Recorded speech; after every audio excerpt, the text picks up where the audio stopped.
Fáilte go dtí an episód sa Ceis na Talin. Podcrail faoin Nghaoileán agus a star de aine atá fistrup faoi our gadrúh léithí agus a role in our bhéiniúlacht. Welcome to The Language Question, a podcast about the Irish language and its history for anyone curious about our relationship with it and its role in our identity. Maris Gnách, bí cinnte a chlárú ag thelanguagequestion.com/resources chun de acmhainní fálam to séar an aisce a fháil agus a bheith ar an eolas faoi gachród atá ar siúl ar an show.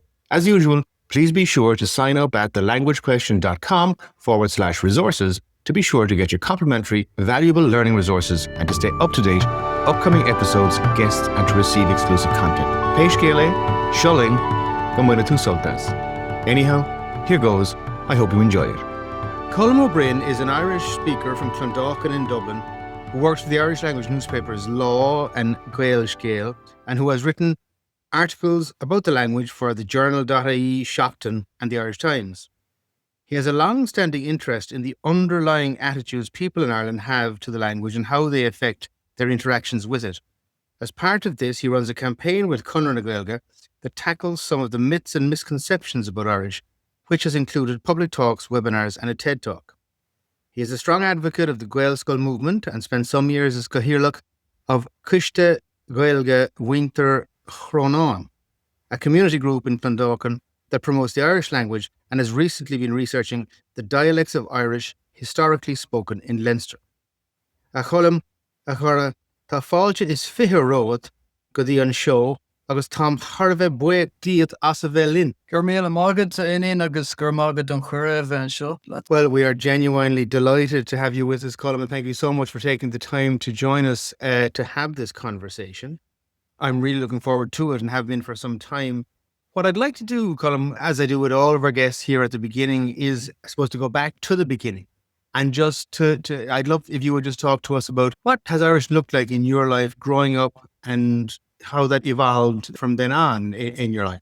Yeah, so I went through the Gaelscoil system. So I was in a Nínara and in a primary school and secondary school. So that's how I became fluent in Irish. Now, my parents could speak Irish conversationally, and they actually met in Club Ó Broin in Dublin. But they kind of felt that they weren't fluent enough to speak, to raise us through Irish. But it was always kind of something that we had an interest in, that we always were very positive towards the language. Even in primary school, I can remember going into school in high babies and kind of realizing, I can actually speak this language and feeling kind of proud of that. And it's like anything that a kid might learn, like how to learn to ride a bike or whatever it is. But I just remember being really positive about it. And then later on, I remember in 5th class, for some reason, the amount of Irish being spoken in the yard kind of reduced. And I was a bit disappointed about this. So from a young age, I had this interest in it, this grow for the language. And then in secondary school, we would have spoken Irish in the yard, but it was mainly because the teachers told us to. But then, say, by the time we were in 5th and 6th year, I suppose we were a bit more mature or something, maybe we valued the language a bit more, and we just started speaking Irish because we wanted to, So then after school, I went to the college in Trinity, and I'd run into people I was in school with there the odd time, and I'd talk Irish to them. I wasn't really a member of the Common Gaelic, but anytime I met someone who could speak Irish, I'd always be happy to speak it to them. I wouldn't say I'd go out of my way like to speak Irish, or I wouldn't go up to club in Conradh, or I wasn't like an activist, that type of thing. But I was always very kind of positive, had a positive attitude towards it. And then I was went over to Australia after college for a year. And when I was there, I met some people, some Aussies who'd been over doing voluntary work in East Timor. So I went over there for a few months teaching English. And that was a real eye-opener in terms from a language point of view, because it's a tiny country, but they have like 15 languages. Like it's about the size of Munster or Leinster. And everyone is at least bilingual.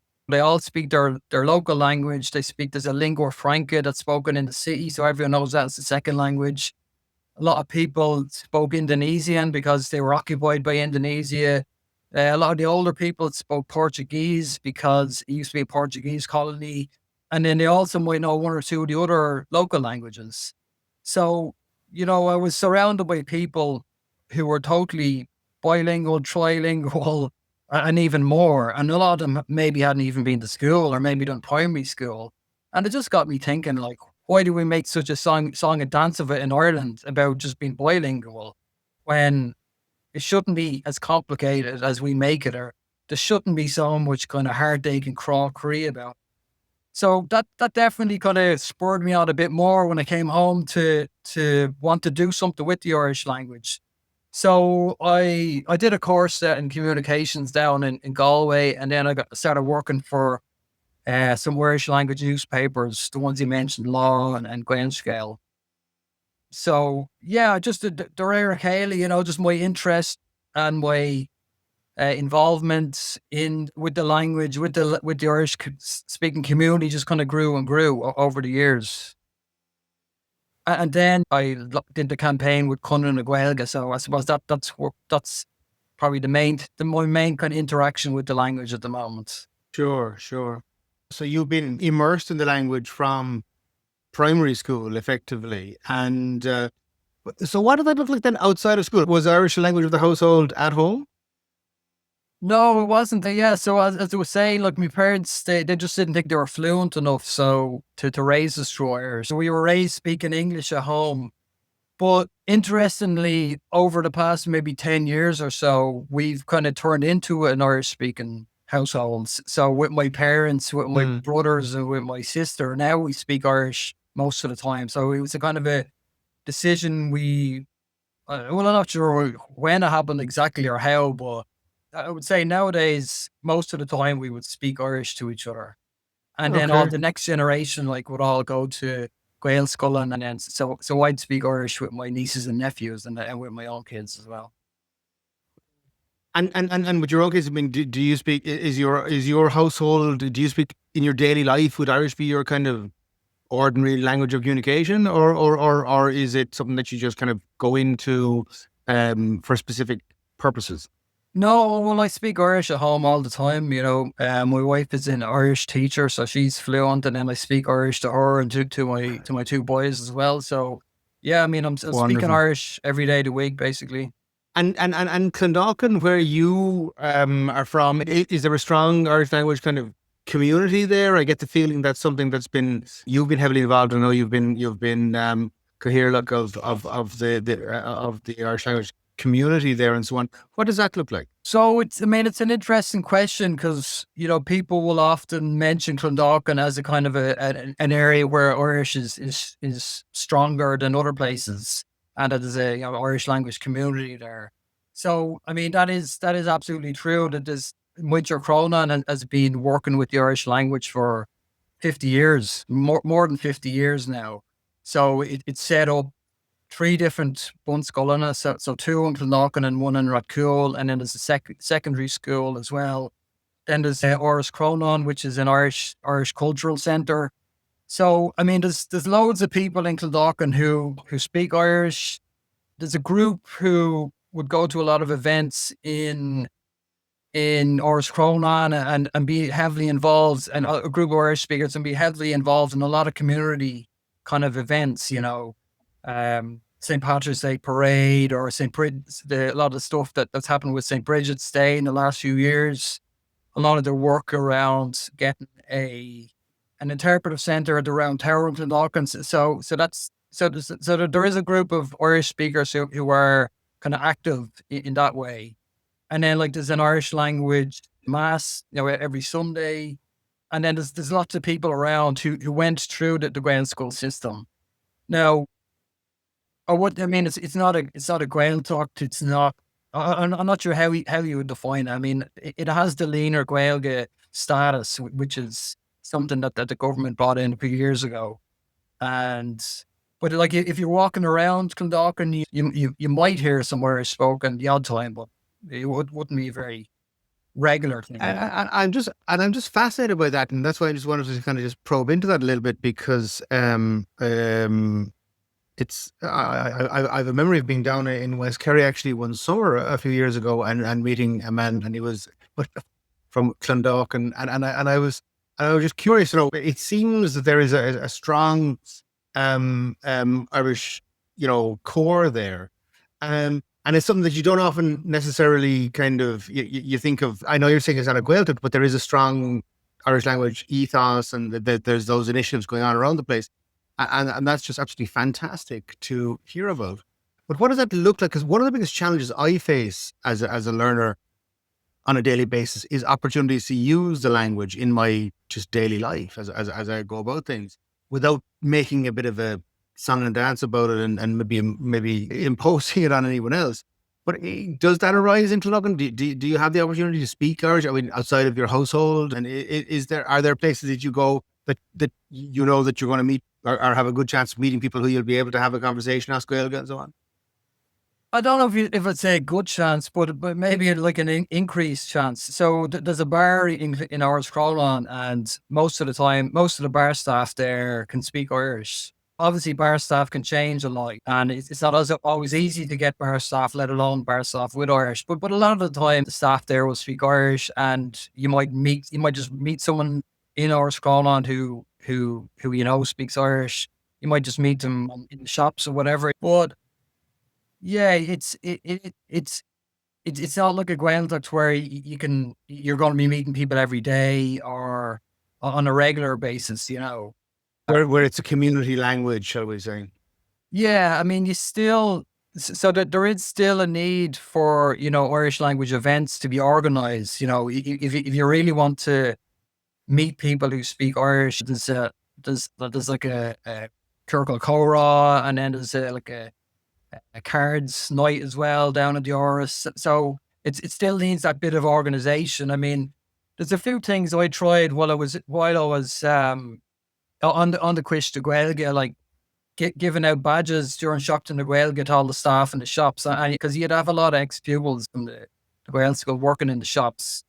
But I suppose it's hard to keep that type of initiative going. But and then Yeah. you can have if you know someone in a particular shop or a particular bar who was in the Gael school, you know, you can speak Irish to them. But it's I don't know if it's hit and miss, but it's not like regular, but it's not non-existent either, I suppose. I know what you mean, that it's not just there as a continuous kind of effortless thing. It requires Yeah. people to actually organize and do this thing. But just talk to me again. So then, but when you went, cause just on third level, did you study Irish at third level, or was No, it a different subject? Okay. no, I did science in Trinity. I suppose I didn't have an interest in doing a degree in Irish. Same way as I wouldn't personally have an interest in doing a degree in English. I was more interested in just, I mean, if I could have done my science degree through Irish, I would have, but that option wasn't there. It wasn't really until I did the course in Galway that I got a better understanding of a lot of the grammar rules around Irish, because I wasn't really aware of most of them, having gone through school, even though it was a Gael school. Like we didn't. I mean, I remember once in fifth year, the Irish teacher tried to teach us all the declainty, and just people's eyes were kind of glazing over, and he would just say, "Oh, you know, you're always going on going. We know it by speaking it. Like we don't have to learn this." So yeah, there was loads of grammar rules that I wasn't aware of. The whole "you have a shave you on a animal bon ishganach," I had no idea that was the case, for example, and lots of other things as well. You know. And so tell me, how did it happen then when you came back? So you went to Australia, you went to East Timor. That's fascinating about the language experience there, because I suppose it just shows us that monolingualism is actually the exception. And I think we're very, very lazy in relation to that as English speakers, because you kind of have so much access to so much internationally, and so many people in other languages will try to learn English because it is an international language of business and entertainment and so on.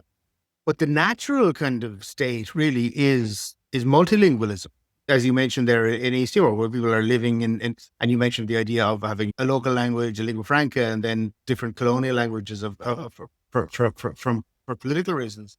And And that's in a community of, you know, a tiny 500,000 people, population. maybe. Yeah. Yeah. And we're here having a kind of a breakdown about you know, Irish and the number of speaking it in a population of 5 million. But what then, when you came back then, I suppose you studied science, you had been in Australia, and you came back then and you went into Irish language media. What motivated you to go down that route? So, I mean, I'd always had an interest in politics and current affairs and journalism. It was one of the reasons I was in East Timor in the first place, because I'd been aware of the Indonesian occupation and what they'd gone through and so on. So, yeah, I wanted to give journalism a shot, and then I found out there was this course in Galway that I could do to wear. So I decided to do that, and then I got the gigs with law and Gaelscale out of that. And that's interesting too. Were they print Yeah, publications? yeah, they were. Yeah, law was a daily paper, and then Gaelscale was a weekly one. Yeah, because we don't have, I mean, apart from what the supplement within the Irish Independent on a Wednesday, Shockton and the Irish Times does scale on a Tuesday, there isn't kind of a regular print news media in Irish anymore. What's your thoughts around that? What was it like as a journalist in that industry at the time, and what are your reflections on that as a thing that, you know, how necessary or important would that be for the language? Yeah, well, I mean, I really enjoyed it. One of the benefits of being a journalist is that if you're watching the news and a politician is saying something that you think doesn't make any sense, instead of just shouting at the telly, you can ring them the following day and ask them questions about it. But no, Hmm. I really enjoyed being a journalist, and um, I mean, it definitely helps to promote the language that you have a daily newspaper.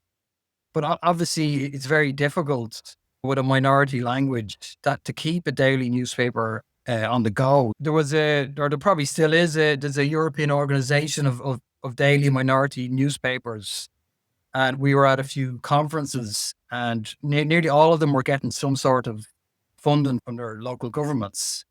So Law was getting funding from the Irish government, from First na Gaeilge, and it needed that to keep going. I mean, a lot of minority media does need support from the government, and just basically because of the financial crash, it was decided to withdraw the funding. So I mean, yeah, it's.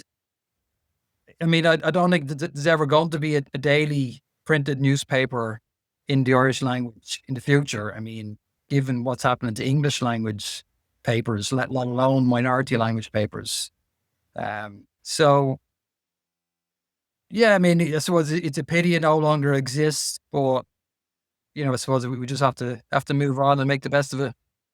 Yeah, and I suppose we have to think about it in the context of, as you say, the kind of transformation of the media landscape that's happening with the decline in just paper subscriptions generally, I suppose. But it's just interesting, the fact that that's something we've had multiple kind of iterations of Irish language newspapers, and that is the thing that just no longer exists. I mean, we've got Tourist.ie, which is fantastic. Um, but I was just curious on your take on that. I mean, you've since regularly been contributing with the journal.ie. Well, I've done various articles over the years with the Journal and with Shockton and with the Irish Times and so on. I Hmm. mean, it's more of a hobby, you could say, rather than a job as such. So yeah, I mean, I had articles in the Journal about the myth busting campaign, and then one in the Irish Times in 2024 about about Peg, about the book Peg, Hmm. and all of the kind of nonsense that's said about it. And then yeah, I just had an article there in Shockton recently about a kneecap gig I was at in December. But just talk to me then specifically about that myth busting campaign that you've done with Conrad, because I've seen videos that you've done in relation to that, and I think that's very, very interesting, and I'd love for you to explain to us what exactly that was, and how you came to conceive that idea. Yeah, so being interested in current affairs and politics, my whole life, I would have been reading the Irish Times and watching the news and watching questions and answers and listening to politics debates on the radio. And Every so often, somebody would publish an article in one of the papers with some kind of crazy claims about the Irish language. And it just seemed that the same ones are just being repeated. It was like a cycle. Every so often, the same thing would just be said again and again. One day I just got kind of sick of the whole thing and said, right, I'm actually going to write down what are the most common ones. And then I'm just going to analyze them kind of methodically, piece by piece, to see, is there any, is there any logic to them? Do they make any sense at all? I started with, that Irish is a dead language.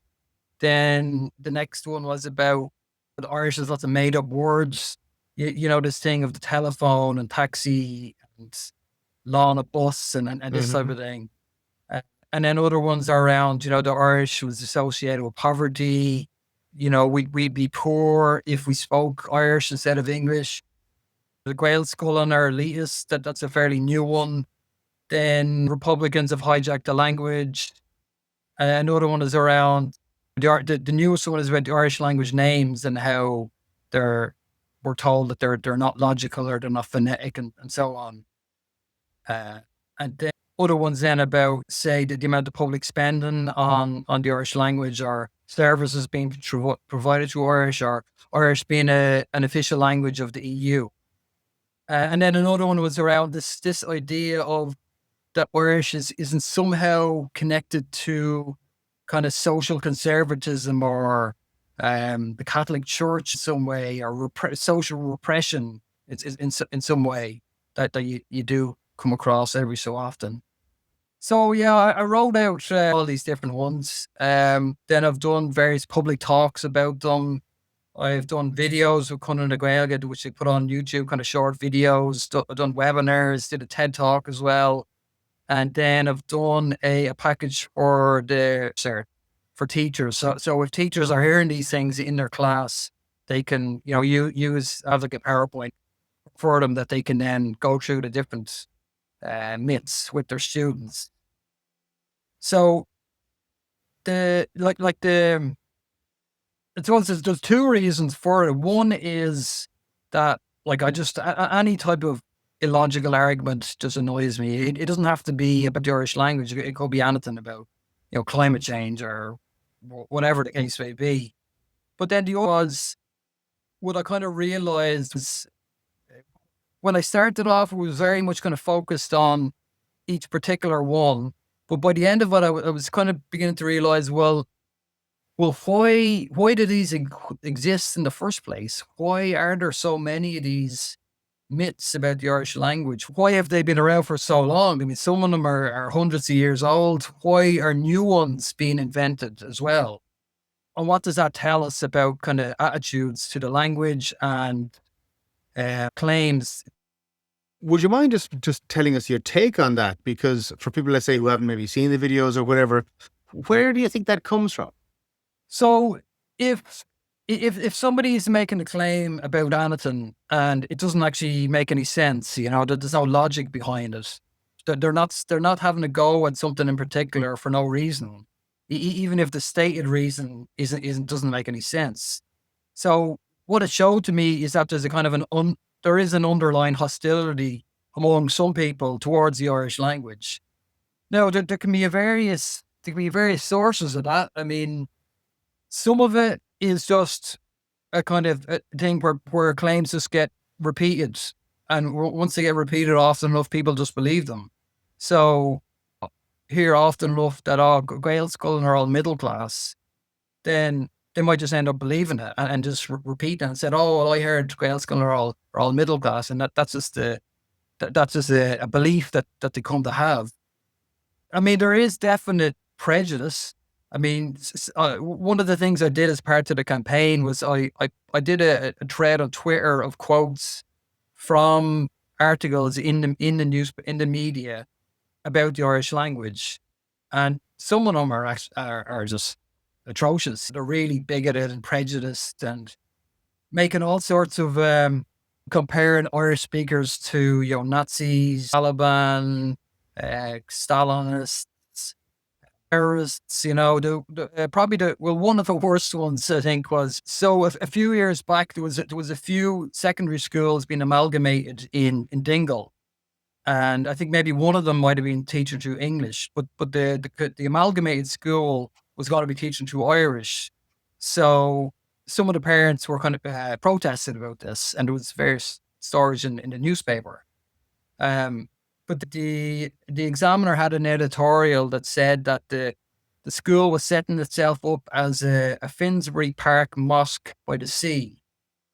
So what refers to a mosque in London that was frequented by people in Al Qaeda, who, as in actual terrorists. So the comparison was between a group of Islamist terrorists in London with a school in the Gaeltacht that's going to teach through Irish. So, I mean, there's obviously a lot of, I don't know even how to describe the mentality behind that, but it's a very prejudiced or, You almost have to admire his creativity. yeah. It, it's just it's hard to actually kind of credit how somebody would make that connection. Yeah, so I mean, part of it, I think a part of it did relate to the troubles with some of the journalists who write these type of things. Um, in that the a lot of the journalists who write, or commentators who make these claims, tend to be the ones who are very, I suppose, anti Sinn Féin, you could say, or anti Republican, or very much of the view that the entire blame for the troubles and so on is on Republicans and Sinn Féin and so on.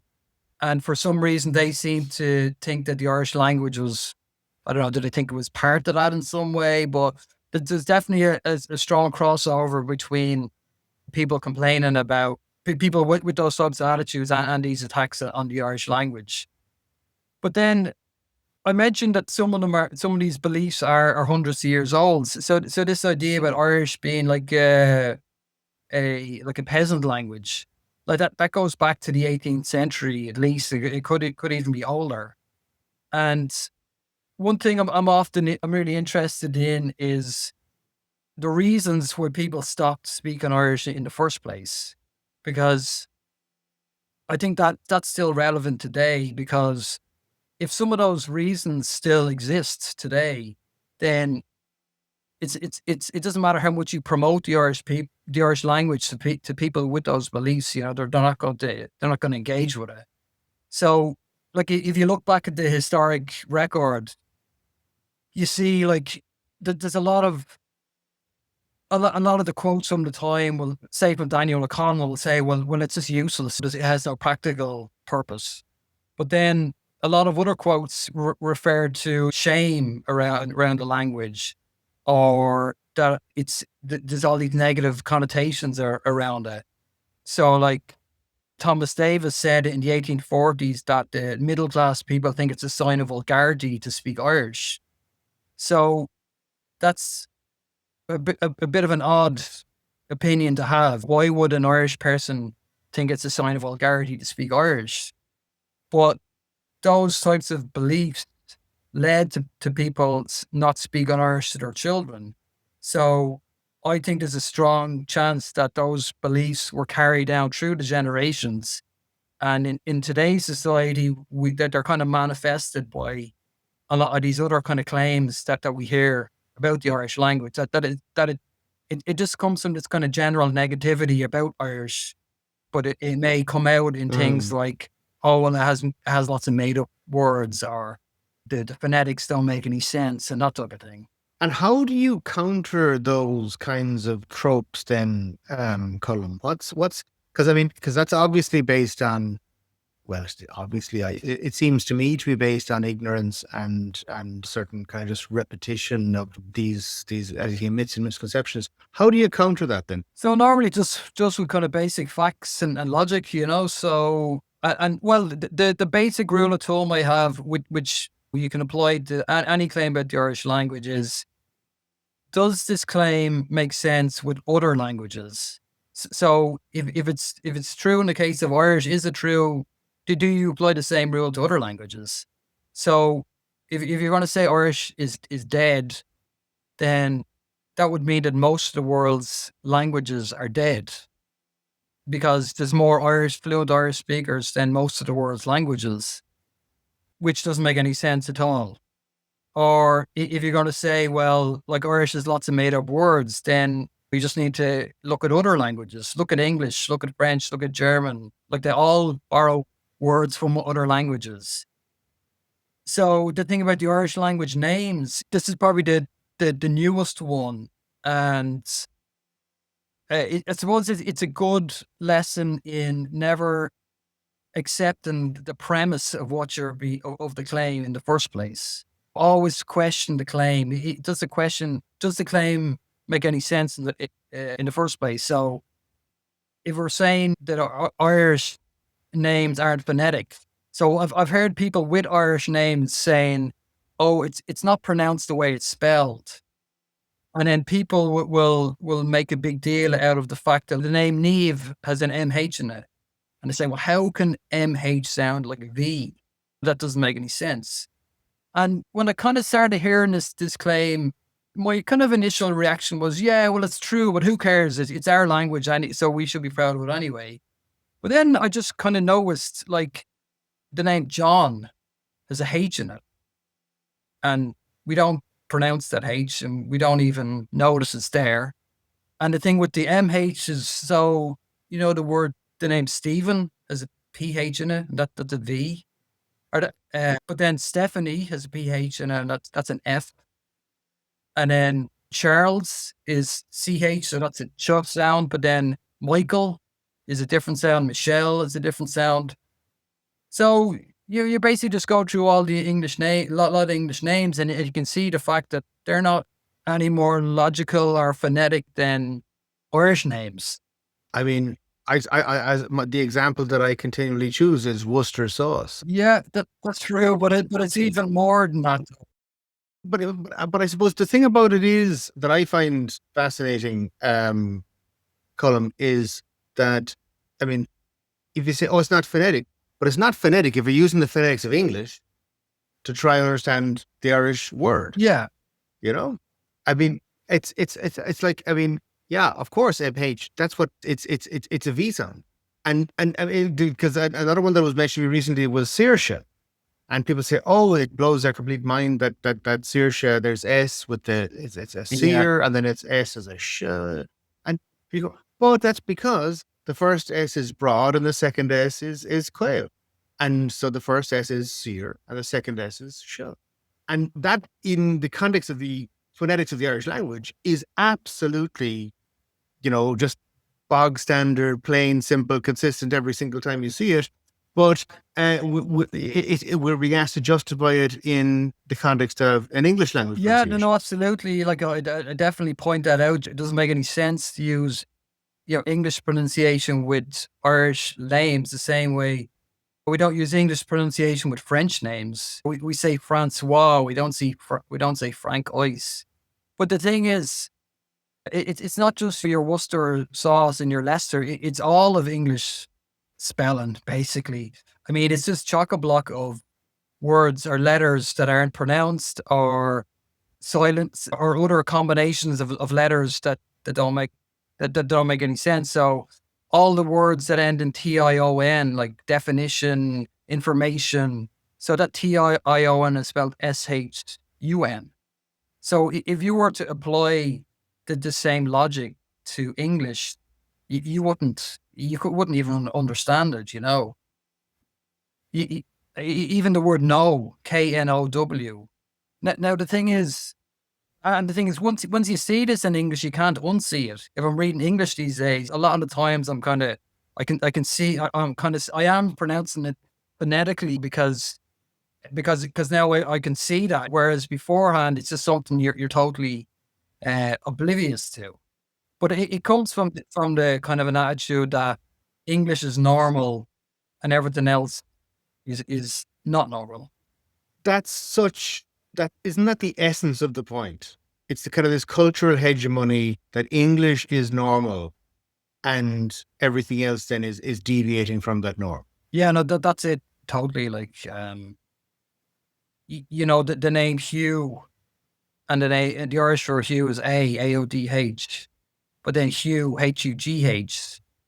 We don't even realize there's a GH there, and we don't pronounce it. And then you can use this with every second word in the English language almost. And everybody will say Hugh perfectly, understand exactly what that word looks like and sounds like, but A is what the hell is going on there? I mean, it is insidious. I mean, you encounter it over and over and over again, and people are continually told that is a weird name. It doesn't make sense. It's impossible to pronounce, or whatever the case may be. But it's just trying to impose the English structure on the Yeah, Irish so I mean, word. it doesn't help when Irish people themselves kind of go along with the thing. I mean, Yeah. some Irish people are kind of encouraging this belief. I would just say, like, if somebody can master English spelling, then Irish should be a doddle for them, because as far as I know, it's much more consistent than English is. But the thing is, like, I mean, I'm sure there's valid historical reasons why the spelling of English words are the way they are. It's the same way Irish spelling is the way it is. So yeah, I mean, it is just interesting though that we keep that newer kind of myths are developing. It's not just totally kind of ancient historic ones that have been around for a long time. I know that you're a big advocate for Gaelscoil and the whole Gaelscoil movement, and I just love your account of what that looks like in your community there in Clondalkin. But what is your sense of? 'Cause there's been a huge resurgence. I mean, for me, I suppose it was the Catherine Connolly campaign in the presidential election last year that seemed to just kind of touch a nerve or something in relation to Irish with younger people, particularly. And I was young people were, I think, central to that campaign. And I sense that a lot of that, and those young people have come out of the Gaelscoil movement, or who have come up through education, through the language, and for them it's natural. They don't have any of the hang-ups that I think many of my generation would have in relation to it. What's your sense of where we are now in relation to the language as a country and overall? And I know you're not a Gaelic person, that's not where you come from, but you are somebody who's deeply interested in the language. What's your sense of where we are now in relation to the language and its future? So yeah, no, I'm not from the Gaeltacht, but I did live in Gweedore for a year and a half. I have a huge interest in the Gaeltacht, and obviously wanted to survive and so on. I suppose there's a pattern that's been around for a long time, which is that the Gaeltacht is getting smaller, but the language is maybe growing outside of the Gaeltacht. And you know, with the Gaeltacht, my kind of starting point is the Stadir Quimshahawk, Chongo Leo. So this was the comprehensive linguistic study of the Gaeltacht that was released in 2008. And that was saying that the Gaeltacht had between like 15 and 20 years left with Irish as the main community language. So we're actually getting pretty close to the end of that period. Um, and what's often not, I suppose, discussed is that what the study said was that where you had two native speakers, a couple, they tend to raise their children to Irish. But where you have a couple where one person speaks Irish and the other doesn't, they tend to speak English. According to the study, this is the main driving force for the decline of the Gaeltacht, the decline of Irish in the Gaeltacht. And the Gaeltacht is kind of either ga in a veltana, it's because it's in a bit of a rock, between a rock and a hard place, in that if there's no employment, then people emigrate. But then if there is employment, people move into the Gaeltacht, or people move back to the Gaeltacht. So what happens basically is people go to college, people move to Galway, they move to Dublin, they move to London, Sydney, wherever, and then they meet a partner and they move back to the Gaeltacht, and their children, they may or may not, they have a higher chance, I suppose, of not being brought up to Irish. And then, according to the study, this that will then change the language of the schoolyard. So in terms of trying to support the Gaeltacht, I know there's been a lot of emphasis on housing in recent years, and that's absolutely vital as well. But really, the driving force or the key thing is to try and protect the language, or it's ensure that the language is passed down within households. So whatever the government can do to support and encourage that, they should be definitely doing that. That's my opinion anyway. And then, with the outside of the Gaeltacht, yeah, I mean, in the last few years, we've definitely seen a resurgence. Resurgence. It's becoming more prominent. You mentioned Catherine Connolly's campaign. I mean, that was a real example, a tangible example where Irish became a political tool or something of value from a political point of view. That there was a demand, a grassroots demand that people said they want their president to be able to speak Irish. So I mean that's something new, and a lot of the political journalists were saying they were surprised at this, that this was something that they weren't expecting. But it does show that attitudes are changing, and it's hard to pinpoint exactly why that is. Yeah, it could definitely be as a result of more people coming through the Gael school system. That there's actually a connection between the Gael schools and the myths, because going to a Gael school makes you immune to a lot of them. So I remember growing up when I'd hear people saying, "Oh, Irish is a dead language."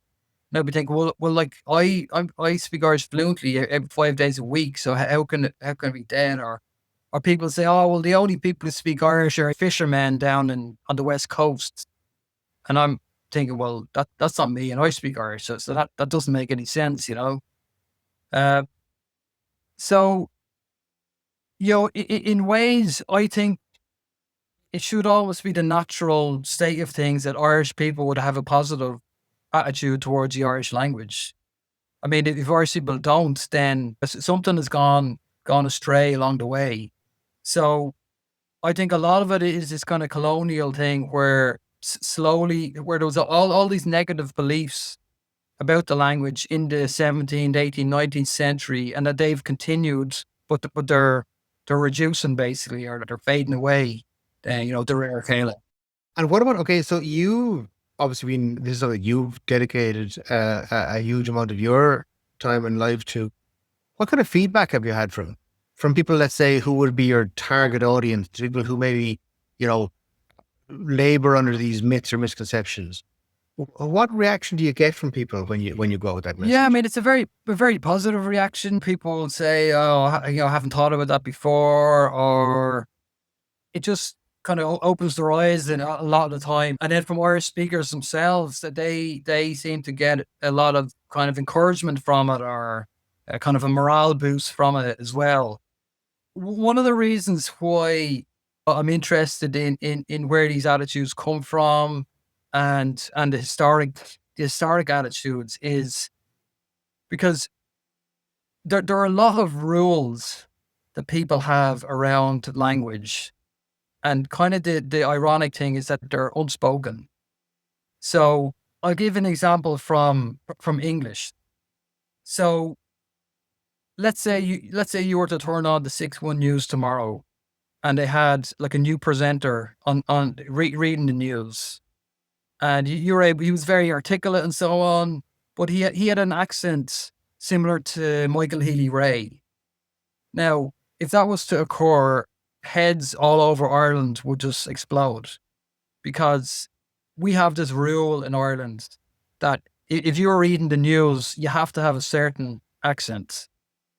There's no law that says that. There's no RTE or Virgin or any of the radio stations. They don't have an official policy that you have to sound like you're from South County Dublin to be able to read the news. But that rule is in force somehow, because obviously people have this belief that you have to sound a certain way to read the news. And then there's another rule, which is, I don't know if you've noticed, but the people who read the sports news on TV, they tend to have a bit more. There seems to be a bit of more of a liberal attitude to their accents. They can have more kind of working class or I don't even like the name regional accent, but non D4 accents.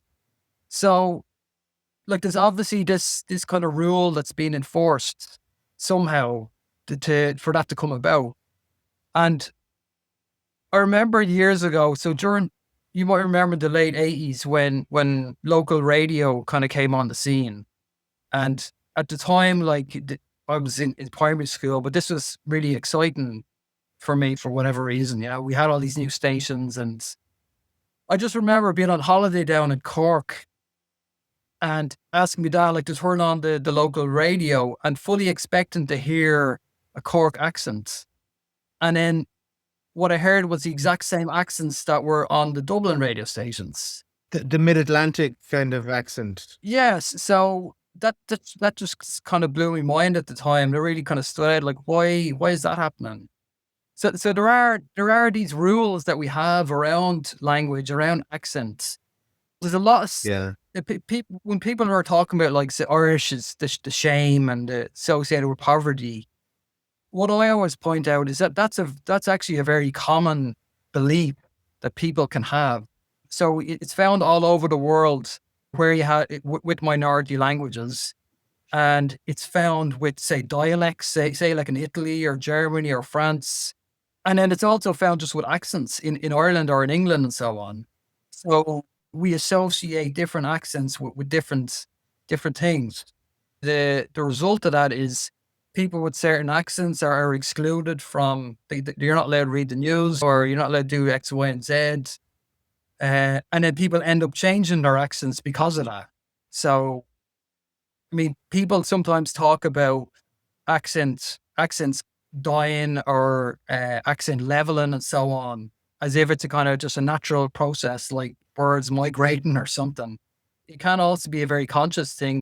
They're conforming to the what they feel needs to be the norm they need to be on to be accepted in society and so on. Yeah, that's fascinating. That's just, I mean, that's a lot of what happened with the Irish language as well, that there was just this belief that English is this prestige, there's whatever, and then Irish doesn't have that. So we Yeah. should stop speaking Irish because of that. And there wasn't any point in history where people said, okay, well, we don't believe that anymore. That definitely carried over after independence and so on. So even though we got independence from the UK, there was still this cultural belief that Irish was inferior to English and so on. And not just from the use point of view, but from fashion or from prestige and these types. At a cultural level, like yeah. Colm, there's one other thing that I was really keen to try and touch on if it's possible in the time we have available. But you've mentioned you've been researching the dialects of Irish historically spoken in Leinster, and I think that's a very fascinating kind of subject. Could you maybe just give us a little bit of an insight into what you're doing there? Yeah, so I'm not a linguist myself, so I'm mainly gathering the work of other researchers, and I've put them all on a map and in Tableau, which is available to the public. So it's part of it is just a kind of an interest to local history interest, as in from Dublin or from Leinster. So I've an interest in the dialect that was spoken in my region in previous centuries. And another part of it is that it does have relevance today in that you do hear, like, during debates about the Irish language, people will say, oh, well, sure, Irish hasn't been spoken in Dublin for hundreds of years, or was never spoken in Dublin, and this type of things. So there is a kind of, maybe people in Leinster don't feel as much kind of connection to the language, or they feel that maybe it's something that's more related to to Munster, to Connacht, to Ulster, and so on. Whereas, what I'm trying to do is to show people that they have an Irish language heritage in their own local area as well. So it's not just something that relates to the Gaeltacht regions of today, like that their own counties were Gaeltachts at one stage for most of their history. So that's the kind of the motivation behind it. It's interesting. I remember meeting a chap from Meath, who had done something similar in terms of research. But one of the things he that I found it is because I remember speaking to him, I said to him, "God, you have here's Ulster blast on you." And he said to me, "Well, that would have been the type of Irish spoken in that part of me that he was from would have been more Ulster Irish than anything else. That would have been the sound of it." Have you ever come across Yeah, anything no, like that? absolutely. Yeah. So we had a secondary school and or a teacher in secondary school from Meath who spoke like Donegal Irish. At the time, we thought this Yeah, was really weird. Like, why would somebody from Meath be speaking Donegal Irish? And it was only later that I found out yeah. that, yeah, that was the Irish spoken in Meath. Like, it was like there's recordings of people from Loud, native speakers from Loud, and the Irish in Meath was the same more or less. And so it was like a sub dialect, you could say, of Ulster Irish. So that I suppose that's the type of thing I'm talking about. That people aren't kind of aware of of their own heritage. And did that extend down into Dublin then as well, or do we have any record or kind of knowledge in relation to that, or have you encountered that? So yeah, I mean, one of the questions is how far south did that Ulster Irish go? And I haven't.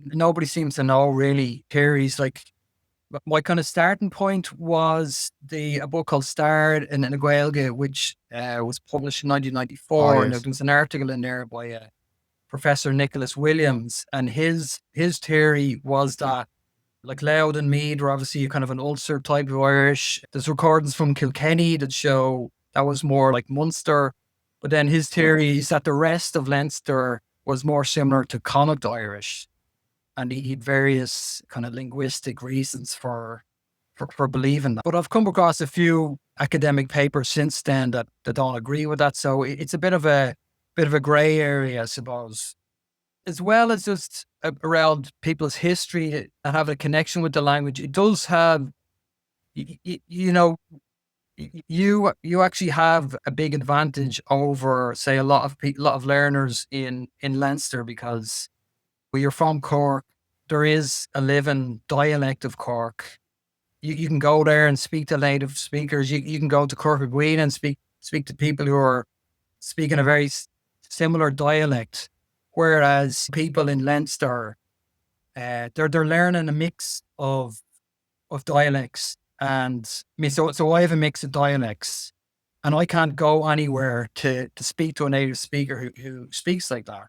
So that's a definite disadvantage in terms of fluency and so on. And also, I think it has a bit of an impact on people's confidence levels as well, in terms of, but it's this kind of dissonance between we value the Irish language for heritage reasons, and we value the Irish of the Gaeltacht. But the Irish we're speaking, nobody has spoken Irish like this before, basically.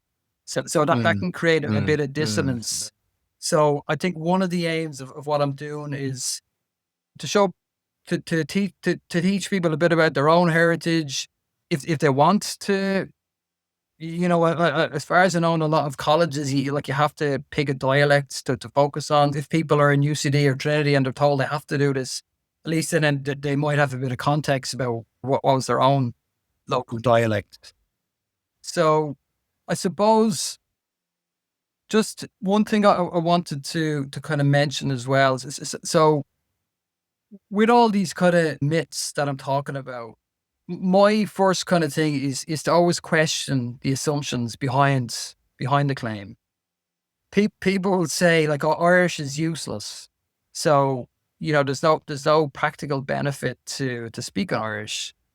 Now you can address that by saying, "Well, that's actually factually incorrect." You can say A, B, C, and D of the reasons why it is of practical benefit. Whereas I would be also saying, since when do we only do things for practical or useful reasons? We do lots of things. We do loads of things uh, that don't have any practical or useful benefit to us. So the 21st of February, it's International Mother Language Day. So a few years ago, I just put something on Facebook kind of comparing, mother languages with your own mothers. So what I was saying was that, like, do you buy your mother a present on her birthday because it's of some practical benefit to you, or because it's useful in some way? Or do you get her something on Mother's Day because for financial reasons, or because she's cool, or because she's fashionable? Or do you just do it because she's your mother? That's the way I look at the Irish language. It's a way of moving the kind of framing around the language. So when people speak to me, well, what are the useful aspects of the Irish language? That's like someone saying to me, like, how tall are you? And then they give me weighing scales. It's just a totally different kind of frame of reference. Yeah, I love that. I love that idea of the framing question. It's that's so insight. And that brings me beautifully, I think, probably to the ultimate question that I'd like to ask you, Colm, that I ask each of the guests here. I mean, you've put a huge amount into that, the things that you've dedicated countless hours and periods of your life to, and particularly around the myth busting campaign that you've done in relation to the language and research in relation to some of the different aspects of it. Why do you do all of that? What motivates you? What is your Irish language? Why? Why do you do all that you do in relation to the language? So the short answer is that I speak and promote the Irish language because it's the Irish language. That's that's the short version. So I suppose, like, if I really kind of thought about, or tried to intellectualize it, I would say, because Irish has been spoken in Ireland for thousands of years. It's the language that was spoken by most of our ancestors over their lives. It's where we got the name of our country from, the name of our provinces, our counties, our towns, our townlands. We're totally surrounded by Irish. Like, if I tried, I wouldn't be able to ignore the Irish language because I see it everywhere. And then there's, all of the amazing culture that came out of the Irish language, like our songs, our poetry, our stories, and so on. So I suppose that's the longer answer. But there's a different kind of version of that question, the kind of skeptical question, like, why would, what's wrong with you? Like, why on earth would you speak the Irish language? So I think we need to, if we're ever kind of challenge if you're ever kind of challenged with that, um, well, we need to get to a point where that isn't even a question, because it shouldn't be a question, because it's self-evident why an Irish person would have an interest in the Irish language. The closest comparison I can come to is like a sports team. Like, why do I support the Irish rugby team? Why do I support the Irish soccer team? Why do people in Cork support the Munster rugby team? We don't even ask these questions because they're so self-evident. And let's say you were to take like a less successful sporting team, like let's say you were to meet someone from Longford, and they said, "Oh, I support Longford Town."